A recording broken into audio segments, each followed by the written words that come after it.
உதாரணத்துக்கு உங்கள் பையனை நீங்கள் ஹோட்டல் மேனேஜ்மெண்ட் படிக்க வைக்கணும்னு வச்சுக்கோங்களேன். எதுக்கு படிக்க வைக்கிறீங்க? படித்தா சம்பளம் வாங்குவார், செட்டில் ஆயிடுவாருன்னு சொல்லி. சரி, ஹோட்டல் மேனேஜ்மெண்ட் படிக்கணும்னா எவ்வளோ சுமாராக செலவாகும், எத்தனை வருஷம் ஆகும், எவ்வளோ செலவாகும், சும்மா நீங்களே கற்பனை பண்ணிக்கோங்க.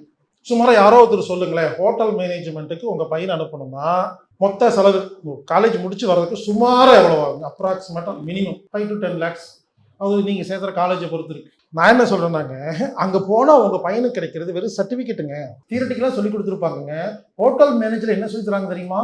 ஹோட்டலுக்குன்னு நிறைய ப்ராடக்ட்ஸ் இருக்குங்க, இதையெல்லாம் வச்சு சமைக்கிறது எப்படின்னு தான் சொல்லி தருவாங்க. ஆரோக்கியமாக சமைக்கிறதுக்கு ஹோட்டல் மேனேஜ்மெண்ட்டில் ஸ்டடி கிடையாது. எல்லாமே ப்ராடக்ட்ஸை எப்படி சேல் பண்ணுறதுக்குன்னு தான் ஸ்டடி இருக்குன்னு சொல்ல வராங்க. அந்த 10 லட்சம் இருக்கு இல்லைங்களா, உங்கள் பையனுக்கு ஒரு 10 லட்சம் செலவு பண்ணி ஹோட்டல் மேனேஜ் கற்றுக்கிட்டு இல்லைங்களா? ஒருவேளை என் பையனாக இருந்தால் என்ன செய்யன்னு சொல்கிறேன். 10 லட்ச ரூபாயை என் பையன் பேர்ல டெபாசிட் பண்ணிடுவேன். என் பையனுக்கு எவ்வளோ வருஷங்க ஹோட்டல் மேனேஜ்மெண்ட்? எவ்வளோ வருஷங்க? சுமாராக 5 years. என் பையனை கொண்டு போய் எங்கள் ஊரில் தெருவில் இருக்கிற ஒரு ஹோட்டலில் கொண்டு போய் சர்வராக 3 மாதம் வேலைக்கு செய்யும். புரிஞ்சுக்கங்க, 3 மாதத்துக்கு மேலே வேலை செய்யக்கூடாது. முதல் 3 மாதம் தான் கற்றுக்குவோம், 4வது மாதம் ரிப்பீட் பண்ணுவோம். இது ஒரு சைக்காலஜி. 3 மாதம் சர்வருங்க. கரெக்டாக 3 மாதத்துக்கு அப்புறம் அந்த ஹோட்டலேருந்து வெளியே எடுத்துட்டு வேற ஹோட்டலில், நோட்டீஸ் அதே ஹோட்டல் இல்லை, வேற ஹோட்டலில் கேஷியர் 3 மாதம்.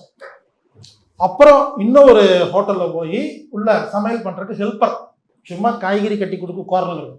புரிஞ்சுக்குங்க, அதில் எக்ஸ்பீரியன்ஸ். அங்கே பண்ணும்போது அங்கே நடக்கிறது எல்லாம் கண்ணில் மாட்டுங்கிறங்க. ஒருத்தர் கேஸ் திருடிட்டு இருப்பார், ஒருத்தர் வடையை தூக்கி ஒழிச்சிட்டு போவார், ஒருத்தர் எண்ணெயை தூக்கி திருடிட்டு போவார், பருப்பு எடுத்துட்டு அம்மா ஓடி போவோம். இதெல்லாம் பார்க்குறேன். பர்ச்சேஸ் டிபார்ட்மெண்ட்டுக்கு அனுப்பிச்சோம். இப்படி பண்ணி அப்புறம் கொஞ்ச நாளுக்கு அப்புறமா இதெல்லாம் முடிச்சதுக்கு அப்புறமா 50,000 ரூபாய் செலவு பண்ணி ஒரு வண்டி வாங்கி ரோட்டோரமா இட்லி கடை போட்டு கொடுக்கணும் பையனுக்கு. நீ என்ன பண்ணியோ தெரியாது, ரோட்ல நின்று இட்லி வீகி பானிபூரி வீகின்னு சொல்லி கொடுக்கணுங்க. அது ஒரு எக்ஸ்பீரியன்ஸுங்க. எக்ஸ்பீரியன்ஸ் தாங்க பிஸ்னஸ். இதெல்லாம் நம்ம செய்ய மாட்டோம். உண்மையிலேங்க நம்ம நோகாம நோம்பு கும்புறது தான் நம்ம வேலை. காலையில் சேர்த்திடுவோம், பணம் கட்டுவோமே தவிர, என்ன கேட்டால் அதை விட கம்மி செலவுங்க, அதிக எக்ஸ்பீரியன்ஸுங்க. இதில் என்னென்ன பணம் கிடைக்குங்க. அவர் 3 மாதம் சர்வர் வேலை செஞ்சாரா, 30,000 கிடைக்கும். கணக்கு போட்டு பார்த்தா அந்த 5 வருஷத்துல ஏற்கனவே 10 லட்சம் வச்சிருக்கீங்க இல்லையா, இன்னொரு 10 லட்சம் 20 lakhs ஆயிருங்க. 20 lakhs ஆயிரும், எக்ஸ்பீரியன்ஸ் கிடைச்சிருங்க. இப்போ 20 lakhs எடுத்து 10க்கு 10 ரூம் எடுத்து ஹோட்டல் எடுத்தோடனே ஒன்றும் பெருசாக யோசிக்கக்கூடாது. 10க்கு 10 ரூம் எடுத்து ஹோட்டல் போட சொல்லுங்க. அவர் முதலாளி பண்ணுவார் பாருங்க, அவரை யாரும் பக்கத்தில் வர முடியாதுங்க. இது பாருங்க, இது மறுபடியும் சொல்றேங்க, இது ஹோட்டல் வைக்கிறதுக்கான சப்ஜெக்ட் நான் பேசிட்டு இல்லை, இது ஒரு கான்செப்ட்.